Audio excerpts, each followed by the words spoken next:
President Trump is retaliating against impeachment witnesses as his attorney general works with his personal lawyer to continue digging up dirt on his political rivals. For more on this, it's time for a closer look.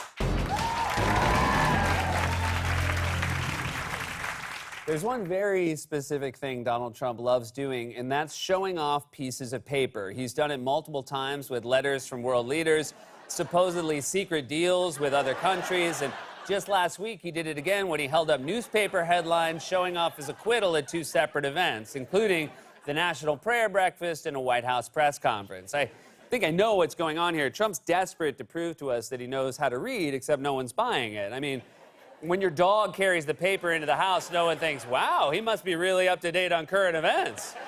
Hey, Rusty, are you happy with the way the Democratic Party handled Iowa?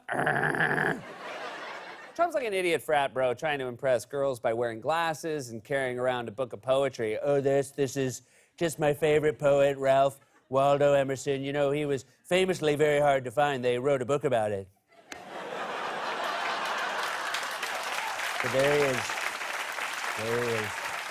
Well, Trump did it again on Friday when he greeted the press at his daily chopper-adjacent Q and Yell on the White House lawn. Trump was holding up an appeals court decision dismissing a lawsuit by Democrats claiming Trump's business conflicts violate a part of the Constitution called the Emoluments Clause. Now, this is only one of three such lawsuits, and it was only dismissed because the court found that individual lawmakers can't sue the president on behalf of the entire Congress. But clearly, Trump hadn't read the actual decision. In fact, he admitted he hadn't read it. So I just got this. It was just handed to me. This is the D.C. Circuit, and we just won the big emoluments case. I think it was a unanimous decision. This was brought by Nancy Pelosi and her group.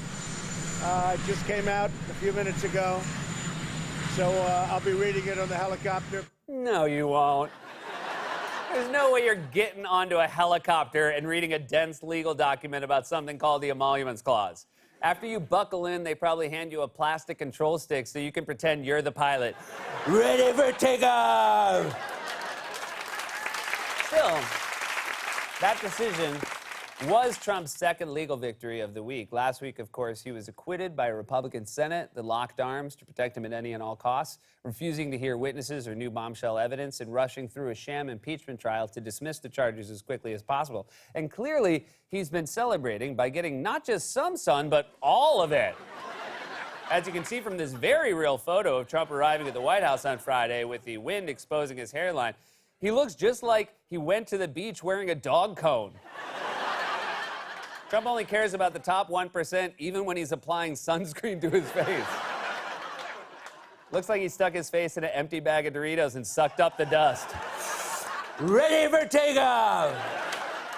Anyway, the point is, Trump's Republican co-conspirators shielded him from a true accounting of his crimes last week. The lone Republican who defied Trump and voted to convict him was Utah Senator Mitt Romney, and Trump and his allies are still furious about it. Over the weekend, Trump tweeted out an insane screed from one of his favorite Fox News hosts, Jeanine Pirro, who went after Romney on her show. The first United States senator in American history to vote to convict a president of his own party, Mitt Romney, the sole and only Republican to vote to convict President Trump. How dare he? How could he?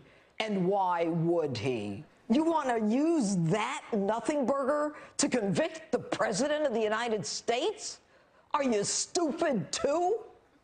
You take non-evidence that the Democrats refuse to present as the reason to convict the president in an economy that is unparalleled, with a military whose strength is unequaled, with a population where 90% are happy with their lives.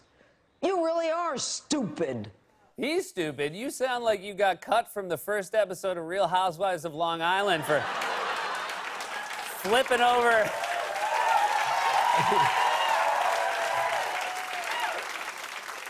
For flipping over a table at your son's communion. Anthony, take off that Batman hoodie. It's a special day. Are you stupid? So Trump's attacking critics and celebrating his acquittal, and now Trump wants to go one step further. He wants his impeachment expunged from the record completely, as if that were somehow even possible, which it's not. If the House expunge your impeachment in the future, should they expunge your impeachment? They should, because it was a hoax. That's a very good question. Should they expunge the impeachment in the House? They should, because it was a hoax. It was a total political hoax. There's no way Trump even knows what the word expunge means. Of course I know what it means. It means you used to be a sponge. For example, I'd love for these two to become ex-sponges. By acquitting Trump, Republicans explicitly gave Trump license to cheat again in the 2020 election, something he will absolutely do if he has the chance. Remember, Rudy Giuliani's henchman, Lev Parnas, said explicitly in an interview with Rachel Maddow that he was working directly for the president, and yet the Senate refused to hear any of this during the trial. President Trump knew exactly what was going on. He was aware of all of my movements. I wouldn't do anything without the consent of Rudy Giuliani or the president. That might be the only time anyone has said President Trump knew exactly what was going on. Most of the time, he has no idea what's going on. That's why he's always meandering around the White House lawn in circles like he lost one of his cufflinks in the grass. Also, just remember, that's a key witness and henchman to the president confessing to a corrupt scheme to cheat in an election, and Senate Republicans just acquitted Trump without even hearing about any of that evidence. In fact, at this very moment, Rudy is continuing to pursue his various insane investigations. For example, over the weekend on Fox News, Rudy claimed that President Obama and Vice President Biden conspired in 2016 to dig up dirt on Trump's convicted former campaign chairman, Paul Manafort, who is now in jail for money laundering and tax fraud. But at the same time, Rudy also tried to tease a new podcast. Obama and Biden representatives tell Ukrainian officials, get me dirt on Manafort. Right. I have 3 witnesses to that. Really? 1, 2, 3. If you go to my podcast, you'll see one of them right now.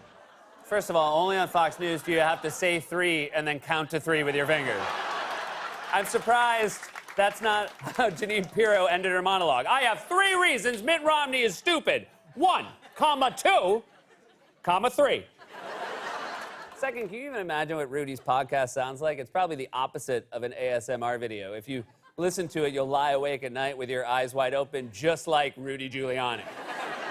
And yet Trump's government is now actually taking these conspiracy theories seriously. GOP Senator Lindsey Graham revealed on Sunday that there's now a formal process in place for sending Rudy's findings directly to Attorney General Bill Barr for further investigation. And today, Barr confirmed that process is real. And not only are Republicans pursuing corrupt investigations of their political rivals, they're also taking revenge on people who crossed Trump, like decorated veteran Lieutenant Colonel Alexander Vindman, a key witness in the impeachment inquiry who was on Trump's infamous phone call with the president of Ukraine. On Friday, Vindman, who received a Purple Heart for his service in Iraq, was escorted off the White House premises purely as a vindictive act of revenge by President Trump. In fact, Trump even told reporters he was unhappy with Vindman before the move. President Trump is charging full speed ahead on his vindictive victory lap, sounding like he's on a warpath against his perceived enemies. First on the president's list appears to be national security official Alexander Vindman, who was fired and escorted off of the White House grounds. His brother was forced out as well. Trump said Vindman was very insubordinate, reported contents of my perfect calls incorrectly.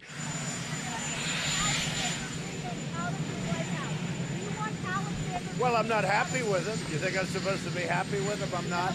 First of all, no one expects you to be happy with him because you're never happy, period. You've lived the most charmed life of any human being on the planet, yet you're constantly scowling. Your face only has 2 modes, angry scowl or meatloaf that's been in the oven for too long. Second, it doesn't matter if you're happy with him or not. He did his duty and told the truth. Your feelings are irrelevant. Although I have a feeling part of Trump's problems with Vindman comes from this courageous moment during his impeachment testimony. I'm grateful to my father's brave act of hope 40 years ago and for the privilege of being an American citizen and public servant, where I can live free of fear for mine and my family's safety. Do not worry, I'll be fine for telling the truth. And why do you have confidence that you can do that and tell your dad not to worry? Congressman, because this is America. This is the country I've served and defended, that all of my brothers have served, and here, right matters. Thank you, sir. Yield back. Not only was that incredibly courageous, but also Donald Trump can't stand watching anyone else get applause. That's why he does his weekly group therapy sessions in arenas across the country where he rambles incoherently and sweats like he just did an hour on a Peloton bike. Donald Trump's incapable of imagining anyone doing anything out of any motivation other than self-interest. Like all authoritarians, he demands loyalty and retaliates against anyone who refuses to genuflect to him. He's subverting our democracy and the rule of law to his personal, political, and financial will. And if you're a Republican who can't see that, You really are stupid. this has been A Closer Look.